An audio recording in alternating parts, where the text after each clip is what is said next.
அனைவருக்குமே வணக்கம். சற்று முன் கிடைத்திருக்கக்கூடிய ஒரு மிக மிக முக்கியமான செய்தி ஒன்று வெளியாகி உள்ளது.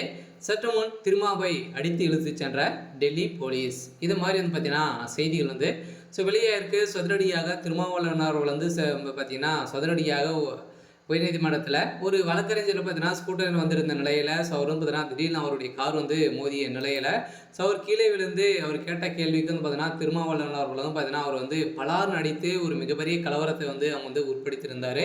ஸோ இந்த நிலையில் தான் சதுரடியாக இது மாதிரி பார்த்தீங்கன்னா கட்சிக்காரர்களே பார்த்தீங்கன்னா ஓட ஓட அவர் அடிக்கப்பட்ட சம்பவம். அவருடைய ஸ்கூட்டரு அதே மாதிரி பார்த்தீங்கன்னா அவர் அடித்து அனைவருமே சேர்ந்து அவர் அடித்து மயக்கம் போடக்கூடிய அளவிற்கு பார்த்தீங்கன்னா திருமாவளவன் அவர்கள் அவருடைய தொண்டர்கள் பார்த்தீங்கன்னா அதிரடியாக அடித்திருக்காங்க. ஸோ இந்த நிலையில் தான் சதுரடியாக நீதிமன்றத்தில் வழக்குப்பதிவு செஞ்சுருக்காங்க. இந்த வழக்குப்பதிவின் அடிப்படையில் இவர் மீது நிறைய வழக்குகளும் கிரிமினல் வழக்கு போட்டு இவருக்கு 10 ஆண்டு சிறைக்கால விதிக்கணும் அப்படின்ற மாதிரி பார்த்தீங்கன்னா போராட்டத்தில் விதித்திருக்காங்க. ஸோ இருந்தாலுமே இந்த நிலையில் சதுரடியாக டெல்லி மேலிடத்திலிருந்து வந்த தகவலின் அடிப்படையில் அதிரடியாக திருமாவளவன் அவர்கள் செய்தது ஒரு மிகப்பெரிய அடாவடித்தனம்.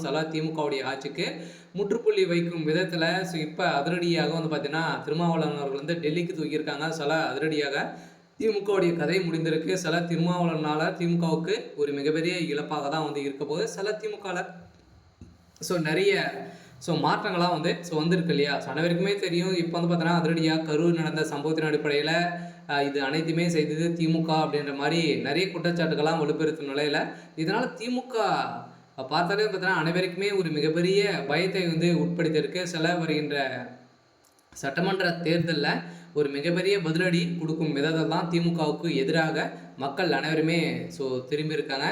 இந்த வகையில் தான் சதுரடியாக பார்த்தீங்கன்னா திருமாவளவன் அவர்கள் அதிரடியாக கைது செய்யப்பட்டு இப்போ டெல்லிக்கு அடித்து இழுத்து சென்றதாக ஒரு பரபரப்பான ஒரு தகவல் வெளியாக இருக்குது. இந்த நிலையில் வாகனம் அவர் வண்டி மீது மோதவில்லை, ஆனால் சிலர் பொய்யான செய்திகள் பரப்புகின்றன என அண்ணாமலை பேசிய நிலையில் இதற்கு வக்காலத்து வாங்கிய எனக்கு எதிராக கருத்து கணிப்புகளை பரப்புகின்றன. விபத்து என்று சொல்லும் வகையில் எதுவும் நடைபெறவில்லை. இது பெரிதும் தலைமை நீதிபதி கவை மீது காலனி வீச முயன்ற சம்பவத்தை திசை திருப்ப முயற்றுகின்றன அப்படின்ற மாதிரி பார்த்தீங்கன்னா திருமாவளவன் அவர்கள் அரசியலாக பேசியிருக்காரு.